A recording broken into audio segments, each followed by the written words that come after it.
아유, 요즘 우리 며느리가 너무 힘들어 보여요. 아들밥도 제대로 못 챙기고 집안일도 대충 하는 것 같아서요. 어머님, 혹시 며느리에게 그런 마음을 직접 표현해 보신 적 있으세요? 그럼요. 내가 얼마나 말했는다. 그런데 요즘 애들은 도대체 뭐가 그렇게 힘든지 모르겠어요. 이 대화 어디선가 들어본 적 있으신가요? 오늘은 특별히 시어머니들을 위한 이야기를 준비했습니다. 요즘 시대는 많이 변했습니다. 젊은 부부들은 맞벌이가 당연해졌고 양가와 좋은 관계를 유지하면서도 독립적인 삶을 추구합니다. 하지만 여전히 많은 가정에서 시어머니와 며느리 사이의 갈등이 끊이지 않고 있습니다. 상담을 하다 보면 시어머님들이 가장 많이 하시는 말씀이 있습니다. 나는 다 며느리를 위해 하는 건데 왜 며느리는 나를 이해하지 못할까? 반면 며느리들은 이렇게 말합니다. 시어머님의 사랑이 때로는 부담스럽고 힘들어요.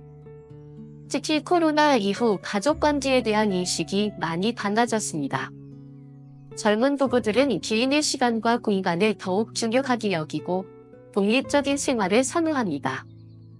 하지만 시어머니 세대에서는 이런 변화가 서운하게 느껴질 수도 있습니다. 오늘은 제가 상담을 통해 접한 수많은 사례를 바탕으로 며느리들이 힘들어하는 시어머니의 모습 7가지를 살펴보려고 합니다. 중요한 것은 이 이야기가 누군가를 비난하거나 잘못을 지적하기 위한 것이 아니라는 점입니다. 서로를 더 이해하고 행복한 가족이 되기 위한 과정이라고 생각해 주시면 좋겠습니다. 여러분의 며느리는 어떤 마음일까요? 그리고 여러분은 어떤 시어머니가 되고 싶으신가요? 이 이야기를 통해 조금이나마 서로를 이해하는 데 도움이 되길 바랍니다. 시작 전에 구독과 좋아요, 알림 설정까지 꼭 부탁드립니다. 그럼 지금부터 시작하겠습니다. 첫 번째로 살펴볼 예정은 끝없는 희생을 요구하는 시어머니입니다. 상담을 하면서 가장 많이 들었던 이야기인데요. 최근 42세 직장인 며느리의 사연을 소개해 보겠습니다. 이 며느리는 대기업에서 중간 관리자 역할을 하면서 육아와 집안일까지 도맡아 하고 있었습니다. 출근 전에는 아이들 도시락을 싸고 퇴근 후에는 저녁을 준비하며 숙제까지 가지느라 하루가 정신없이 흘러갔습니다. 남편도 가사분담을 하려고 했지만 야근이 잦아 대부분의 집안일이 결국 며느리의 몫이 되었습니다. 문제는 시어머님의 기대가 며느리의 현실과 너무 달랐다는 점이었습니다. 시어머님은 젊은 시절 시부모님을 모시고 살며 직장 생활까지 했던 분이셨습니다. 그래서 며느리도 본인처럼 완벽한 조부가 되기를 바랐습니다. 주말마다 시댁을 방문해 집안일을 돕고 명절에는 며칠씩 머물며 음식 준비를 해야 하며 평소에도 자주 전화해 안부를 여쭤야 한다고 생각하셨습니다. 하지만 며느리는 시어머님의 기대에 맞추려 애쓰다 보니 점점 체력적으로 지쳤고 정신적으로도 부담이 커졌습니다. 특히 시어머님께서 나는 내 나이 때 이것보다 더 힘들었어 라는 말을 할 때마다 큰 상처를 받았다고 합니다. 결국 이러한 스트레스가 누적되어 우울증까지 겪게 되었고 상담실을 찾게 되었습니다. 상담 과정에서 며느리는 시어머님을 실망시키지 않으려 너무 애쓴 나머지 자신의 한계를 무시했다는 사실을 깨달았습니다. 여기서 우리가 생각해 봐야 할 점이 있습니다. 시대가 변했다는 것입니다. 예전에는 대가족이 함께 살며 집안일을 나눴지만 지금은 핵가족 시대입니다. 직장 업무는 더 강도 높아졌고 육아 환경도 많이 달라졌습니다. 그럼에도 불구하고 과거와 같은 희생을 요구하는 것은 현실적으로 어려운 일이 되었습니다. 시어머님들 부탁드립니다. 며느리의 희생을 당연하게 여기지 말아주세요. 대신 요즘 많이 힘들지? 라고 물어봐 주시고 내가 도와줄 수 있는 일이 있을까? 라며 먼저 손을 내밀어 주세요. 며느리들은 시어머님의 이런 마음만으로도 큰 힘을 얻을 수 있습니다. 본인의 경험과 비교하기보다는 지금 시기를 살아가는 며느리의 현실을 이해하려 노력해 주시면 좋겠습니다. 결국 행복한 가정을 만들기 위해서는 상호에 대한 이해와 배려가 필요합니다. 시어머님의 경험과 지혜는 건령 대중한 것이지만 그것이 강요가 아닌 조언으로 전달될 때 며느리는 더 마음을 열 수 있을 것입니다. 두 번째 유형, 사사건건 간섭하는 시어머니. 최근 상담한 38세 주부의 이야기를 들려드리겠습니다. 이 며느리는 결혼 5년 차로 4살 된 아이를 키우고 있었습니다. 시어머님은 아들내미가 잘 살기를 바라는 마음에 거의 매일 전화를 하셨습니다. 아침에는 아들이 아침밥을 챙겨 먹었는지, 점심에는 아이가 간식을 제대로 먹었는지, 저녁에는 잠을 봤는지 확인하는 것이 시어머님의 일상이 되었습니다. 처음에는 시어머님의 관심이 고맙기도 했습니다.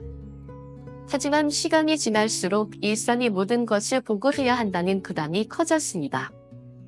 특히 아이 양육 방식에 대한 간섭이 심했습니다.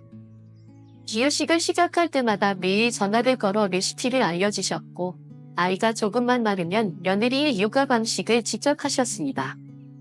더욱 힘들었던 것은 시어머님께서 친정과 비교하시는 일이었습니다. 주말에 친정이 다녀오면 친정은 매주 가면서 시댁은 한 달에 한 번도 안 오냐 라며 서운해하셨고, 명절에는 친정에서 준비한 음식과 시댁 음식을 비교하며 너희 엄마는 이렇게 안 가르쳐 주셨니? 라는 말씀을 자주 하셨습니다. 남편은 이런 상황에서 우리 엄마가 너무 사랑해서 그래 라고 말할 뿐이었습니다. 하지만 며느리는 점점 시어머님의 전화가 두려워졌고 시댁 방문이 스트레스가 되었습니다. 결국 육아 우울증까지 겪게 되어 상담을 받게 되었습니다. 상담을 하면서 알게 된 것은 시어머님의 마음이었습니다. 시어머님은 간신히 아들내미의 생활이 걱정되어 자주 연락하셨던 것이었습니다. 젊은 시절 시어머님도 시부모님의 간섭 때문에 힘들어하셨다고 합니다. 하지만 그때의 경험을 바탕으로 며느리를 더 잘 이끌어주고 싶은 마음에 오히려 더 자주 연락하게 되었다고 하셨습니다. 이런 경우 가장 중요한 것은 적절한 거리 두기입니다. 시어머님의 관심과 사랑은 고마운 것이지만 그것이 간섭이 되면 오히려 관계가 멀어질 수 있습니다. 일주일에 한두 번 정도로 연락 횟수를 줄이고 며느리가 도움을 요청할 때까지 기다려주는 것이 좋습니다. 특히 아이 양육에 있어서는 이 시기의 육아 방식을 존중하는 것이 중요합니다. 예전과 지금은 육아 환경과 방식이 많이 다릅니다. 며느리의 양육 방식을 존중하고 조언이 필요할 때만 살짝 힌트를 주는 정도가 적절합니다. 결국 사랑을 표현하는 방식이 차이입니다. 시어머님의 관심은 사랑이지만 그 표현 방식이 며느리에게는 부담이 될 수 있습니다. 서로를 이해하고 배려하는 마음으로 적절한 거리를 유지한다면 더 건강하고 행복한 관계를 만들 수 있을 것입니다. 제가 얼마 전 상담했던 35세 직장인 며느리의 이야기를 들려드리겠습니다. 이 며느리는 대학병원 간호사로 일하면서 3살 된 아이를 키우고 있었습니다. 3교대 근무를 하며 집안일과 육아까지 병행하느라 하루하루가 숨가쁘게 흘러갔습니다. 문제는 명절이나 가족 모임 때마다 시어머님께서 다른 며느리들과 비교하신다는 점이었습니다. 특히 전업주부인 큰 며느리를 기준으로 삼아 비교하는 일이 잦았습니다. 큰 며느리는 전날부터 와서 명절 음식 준비를 하는데 너는 반일에만 오네? 큰 며느리는 이런 것까지 다 챙기는데 너는 왜 이런 걸 모르니? 이뿐만이 아니었습니다. 아이를 키우는 방식도 비교 대상이 되었습니다. 옆집 며느리는 벌써 아이 한 그릇 다 떼기 했다더라. 김 사장 며느리는 학습지를 3개나 시킨다는데 너는 왜 하나만 하니? 심지어 명절에 친정이 가는 것도 비교의 대상이 되었습니다. 다른 며느리들은 시댁을 먼저 온다는데 너는 왜 친정을 먼저 가니? 이웃집 며느리는 시댁에서 일을 다 하고 간다더라. 이런 끊임없는 비교 속에서 며느리는 점점 자신감을 잃어갔습니다. 아무리 노력해도 늘 부족한 며느리처럼 느껴졌고 시댁 방문이 큰 스트레스가 되었습니다. 특히 다른 며느리들 앞에서 비교가 날 때면 수치심까지 들었다고 합니다. 상담을 통해 알게 된 것은 시어머님께서 며느리를 더 잘하게 만들고 싶은 마음에서 이런 말씀을 하셨다는 점이었습니다. 하지만 그 방식이 오히려 역효과를 불러일으키고 있었습니다. 비교는 동기부여가 아닌 부담이 되었고 시어머님과의 관계는 점점 멀어져만 갔습니다. 모든 사람은 각자의 환경과 상황이 다릅니다. 전업주부와 직장인의 시간 활용은 다를 수밖에 없고 아이를 키우는 방식도 가정마다 다를 수 있습니다. 중요한 것은 며느리가 자신의 자리에서 최선을 다하고 있다는 점을 인정해주는 것입니다. 시어머님께 부탁드립니다. 비교는 관계를 망치는 가장 빠른 방법입니다. 대신 며느리의 노력을 알아봐 주시고 작은 것에도 칭찬과 격려를 해주세요. 따뜻한 한마디가 며느리에게는 더 큰 힘이 될 수 있습니다. 직장 일도 하면서 이렇게 잘하고 있구나. 너만의 방식으로 충분히 잘하고 있어. 이 한마디가 며느리에게는 큰 힘이 될 수 있습니다. 결국 행복한 가족관계는 삶의 다름을 인정하고 존중하는 것에서 시작됩니다. 비교가 아닌 이해와 배려로 다가간다면 며느리는 더 큰 신뢰와 사랑으로 보답할 것입니다. 네 번째 유형, 직설적이라는 핑계로 상처 주는 시어머니. 제가 지난달 상담했던 32세 며느리의 사연을 들려드리겠습니다. 이 며느리는 결혼한 지 2년 된 세대지였습니다. 하지만 첫 만남부터 시어머니의 말은 상처가 되었습니다. 우리 아들이 너보다 더 예쁜 사람도 만날 수 있었을 텐데. 결혼식 전 상견례 자리에서도 시어머님은 며느리의 직업, 집안 형편, 심지어 옷차림까지 하나하나 지적하셨다고 합니다. 난 원래 솔직한 성격이다. 싫은 소리도 하는 게 진짜 사랑이지. 하지만 그 솔직함은 대부분 며느리의 단점을 지적하는 데 집중되어 있었습니다. 명절 음식 준비를 할 때면 내가 한 건 맛이 없어 라고 단호하게 말하셨고, 집안일을 도울 때도 내가 하는 방식은 다 틀렸어 라며 무시하셨습니다. 특히 가족 모임에서는 이런 직설적인 말들이 공개적으로 나오면서 며느리는 더욱 상처를 받았습니다. 우리 아들이 너무 만났네 라며 며느리의 식사 준비를 비난하거나 요즘 애들은 어른을 공정할 줄 몰라 라며 친척들 앞에서 며느리를 당황스럽게 만들기도 했습니다. 이런 상황에서 남편은 우리 어머니가 원래 성격이 그래 라는 말만 반복할 뿐이었습니다. 시어머님도 때때로 내가 너무 심인가? 미안해 라고 하셨지만 곧이어 근데 이건 너의 잘못된 점이야 라며 다시 지적을 이어가셨습니다. 진실을 말하는 것과 상처를 주는 것은 다릅니다. 상담 과정에서 며느리는 눈물을 보였습니다. 시어머님의 직설적인 말씀이 사연에서 기록됐다는 것은 이해하지만 그 말들이 자신의 자존감을 완전히 무너뜨렸다고 했습니다. 특히 다른 사람들 앞에서의 지적은 큰 수치심으로 다가왔다고 합니다. 여기서 우리가 생각해 봐야 할 점이 있습니다. 솔직함이라는 이름으로 포장된 무례함은 관계를 망치는 지름길이 될 수 있습니다. 시어머님께 부탁드립니다. 말씀하시기 전에 잠시 생각해 주세요. 그 말이 정말 필요한 말인지, 그리고 더 부드럽게 표현할 방법은 없는지를요. 난 원래 성격이 그래 라는 말로 상대방의 마음에 심진 상처를 정당화할 수는 없습니다. 진정한 사랑의 표현은 상대방을 배려하는 것에서 시작됩니다. 이해와 존중이 깃든 말 한마디가 가족 간의 관계를 더욱 따뜻하고 행복하게 만들 수 있습니다. 잘못된 점을 지적하고 싶으시다면 둘만 있을 때 부드럽게 말씀해 주세요. 이렇게 하면 더 좋을 것 같아.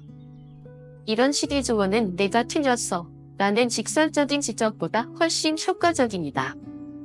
결국 가족은 서로를 지지하고 응원하는 존재여야 합니다. 직설적인 표현이 때로는 필요할 수도 있지만 그것이 상대방의 자존감을 해치지 않는 방식으로 이루어져야 합니다. 사랑한다면 그 사랑을 표현하는 방식 또한 따뜻해야 하지 않을까요? 5번째 유형, 아들을 뺏겼다고 생각하는 시어머니. 제가 상담했던 45세 며느리의 이야기를 들려드리겠습니다. 이 며느리는 결혼 10년 차로 남편과 중학생 아들을 키우며 살고 있었습니다. 처음에는 몰랐지만 시어머님께서는 아들의 결혼을 원치 않으셨다고 합니다. 아들이 결혼하면 내 자리를 완전히 빼앗길 것만 같았다. 이러한 불안감은 결혼 후 더욱 커졌습니다.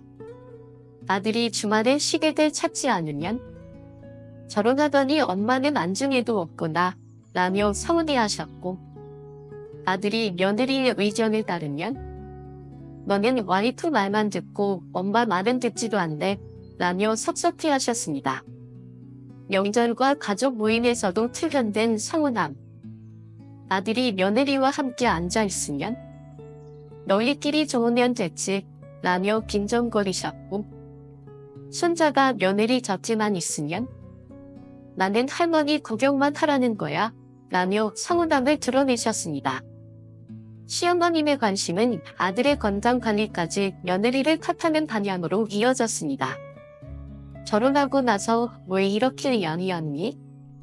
너희 집에서는 도대체 뭘 먹고 사는 거니? 야근이 많다니.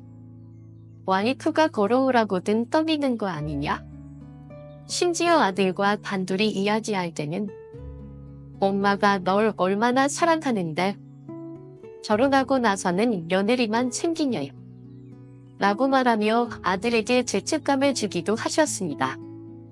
친정에 가려고 하면 너희는 맨날 처가에만 가는구나 라며 아들을 붙잡으셨습니다. 이런 상황이 반복되면서 남편은 양쪽 사이에서 점점 지쳐갔고 며느리는 깊은 죄책감에 시달리게 되었습니다. 결국 시어머님의 사랑이 독점욕으로 변하면서 가족관계는 점점 멀어져만 갔습니다. 상담을 통해 알게 된 것은 시어머님의 깊은 외로움이 문제의 핵심이었다는 점입니다. 평생을 아들에게 의지하며 살아오신 시어머님께는 아들의 결혼이 자신의 존재 가치를 위협하는 일처럼 느껴졌던 것이었습니다.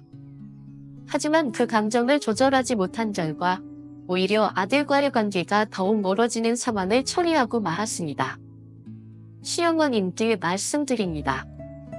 아들의 결혼은 엄마를 버리는 것이 아닙니다. 오히려 새로운 가족이 생기면서 사랑이 더 커질 수 있는 기회입니다.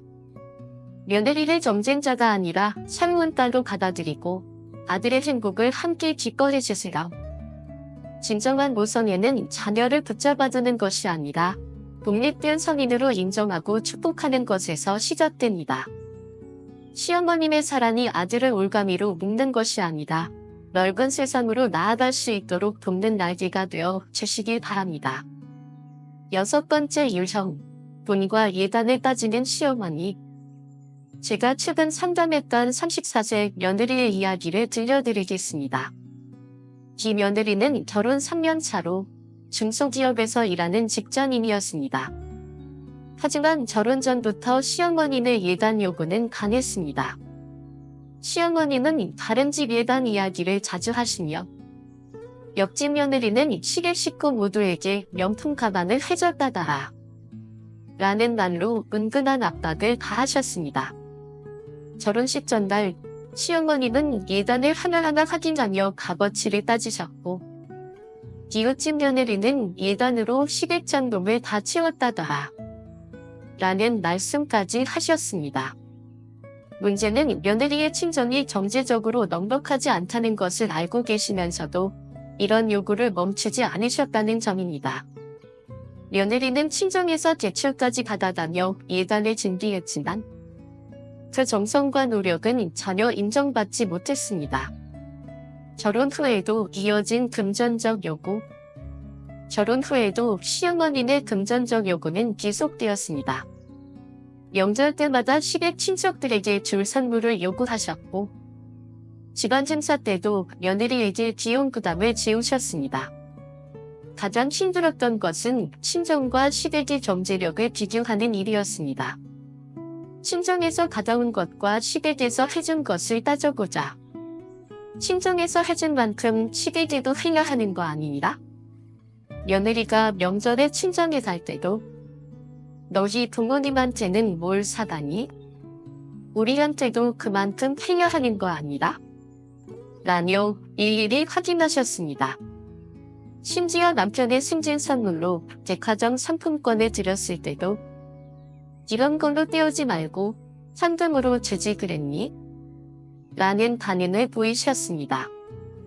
생신상을 차려드려도 이웃집 며느리는 생신 때마다 라며 다른 며느리와 비교하는 말을 하셨습니다. 결국 시어머님의 이런 태도는 며느리에게 큰 부담과 스트레스가 되었습니다. 시어머님께 상금을 드려도 은근히 비교하며 더 많은 것을 요구하는 상황 속에서 상담을 받던 며느리는 깊은 상처를 받았습니다. 시어머님의 이런 태도 때문에 제 가치가 마치 돈으로만 평가되는 것 같아 서러워요. 며느리는 열심히 일하고 모은 돈으로 시댁을 공정하고 싶은 마음은 있지만 끊임없는 금전적 요구가 부담스럽고 때로는 모욕적으로 느껴진다고 했습니다. 여기서 우리가 생각해 봐야 할 점이 있습니다. 효도와 공정이 꼭 물질적인 것으로 표현되어야 할까요? 진정한 가족의 관계는 돈으로 측정할 수 없는 것입니다. 마음을 다해 준비한 작은 선물이나 정성 어린 음식이 고가의 선물보다 더 가치 있을 수 있습니다. 시어머님께 부탁드립니다. 며느리의 경제적 상황과 친정의 형편을 고려해 주세요. 물질적인 것을 요구하기보다는 며느리의 정성과 노력을 알아봐 주시는 것이 더 중요합니다. 예단이나 선물의 가치를 돈으로 따지는 순간 정작 중요한 가족 간의 정이 사라질 수 있습니다. 결국 행복한 가정은 물질적인 것이 아니라 선물에 대한 이해와 배려에서 시작됩니다. 며느리를 돈으로 평가하지 말고 한 가족으로서의 마음을 먼저 봐주시기 바랍니다. 7번째 유형, 며느리의 사생활을 침해하는 시어머니. 제가 얼마 전 상담했던 36세 직장인 며느리의 이야기를 들려드리겠습니다. 이 며느리는 남편과 함께 맞벌이를 하며 생활하고 있었습니다. 하지만 문제는 시어머님께서 아들 부부의 집 비밀번호를 알고 계셨다는 점이었습니다. 처음에는 아들이 출장을 가면서 집을 가달라고 했던 것이 계기가 되었습니다. 하지만 그 이후로 시어머님은 예고 없이 수시로 며느리의 집을 드나들기 시작했습니다. 시어머님의 방문이 불편한 이유. 시어머님은 며느리 부부가 출근한 사이 집에 들러 냉장고를 정리하고 빨래를 하고 집안 곳곳을 청소하셨습니다. 겉으로 보면 도움을 주시는 것 같지만 며느리 입장에서는 매우 불편하고 부담스러웠습니다. 시어머님이 다녀가신 후에는 냉장고 속 음식들이 모두 바뀌어 있었고 며느리가 아끼던 옷들이 시어머님의 마음대로 세탁되어 있었습니다. 더 큰 문제, 사생활 침해. 가장 심각한 문제는 시어머님이 며느리 부부의 방까지 들어가 정리하신 점이었습니다. 침대 시트를 바꾸고 옷장을 정리하고 심지어 서랍장까지 뒤지면서 이런 건 왜 샀니? 저런 건 필요 없지 않니? 라며 간섭하셨습니다. 이로 인해 며느리는 집에서조차 사생활이 전혀 지켜지지 않는 상황을 겪고 있었습니다. 주말에도 시어머님은 예고 없이 갑자기 방문하셨습니다. 이런 상황이 반복되면서 며느리는 집에서조차 편히 쉴 수 없고 늘 불안한 마음을 가지게 되었습니다. 며느리가 친구들과 약속이 있어도 시어머님이 오신다고 하면 모든 일정을 취소해야 했습니다. 내가 며느리 집에 왔는데 며느리가 없다는지 말이 되니? 시어머님은 며느리가 집에 없으면 서운해하셨고 이를 이해하지 못하셨습니다. 남편과 시어머님의 반응. 남편은 이런 상황에서 우리 어머니가 좋은 마음으로 해주시는 건데 뭐가 그렇게 불편하니? 라고 말하며 며느리의 입장을 이해하지 못했습니다.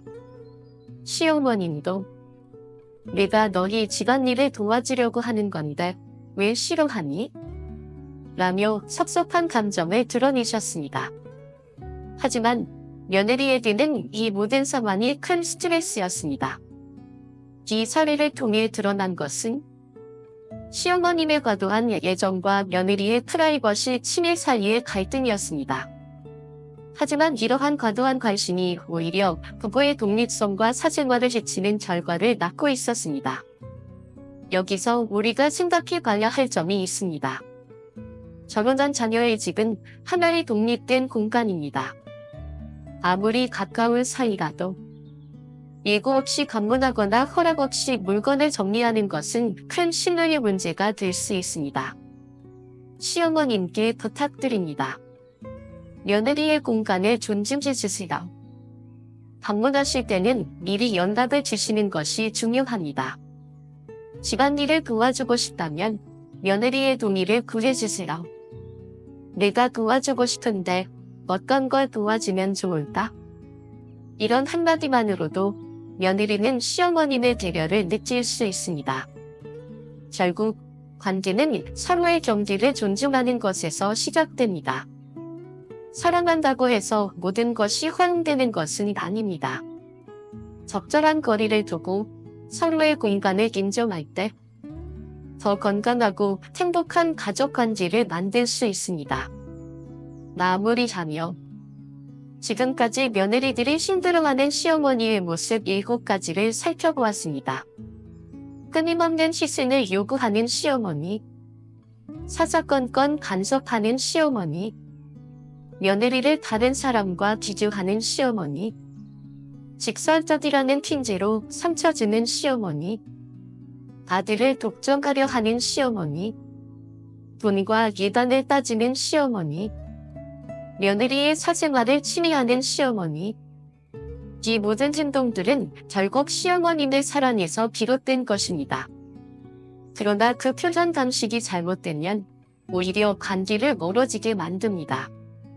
진정으로 행복한 가족이 되기 위해서는 서로를 이해하고 배려하는 것이 필요합니다.